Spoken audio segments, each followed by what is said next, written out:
first thing that I find with a lot of successful people, not every single one of them, but like 80 to 85, 90% of them, is they have some sort of consistent waking up early and having some sort of a morning routine. So when I was doing research on this, I was like, let me just see what time successful people wake up. And so I found people like Richard Branson, who's a multi-billionaire, wakes up at 4:30 every single morning.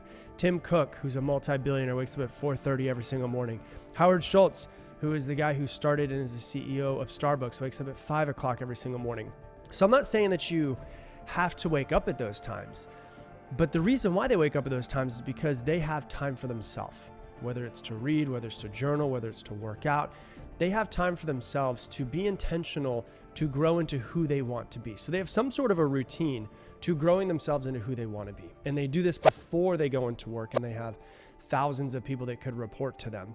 They literally just work on themselves first. And so they wake up early. And the thing that's interesting is a lot of people are like, you know what? Like, I don't know if I can wake up early. It's hard for me to wake up early. I'm more of a night owl.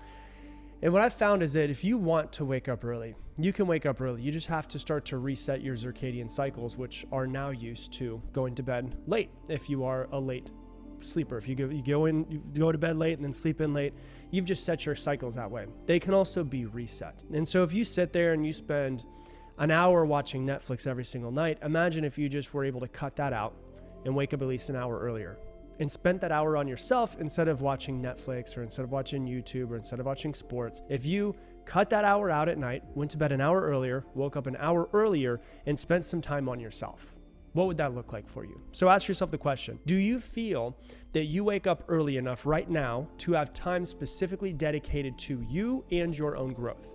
If the answer is no, I would recommend building that into your life.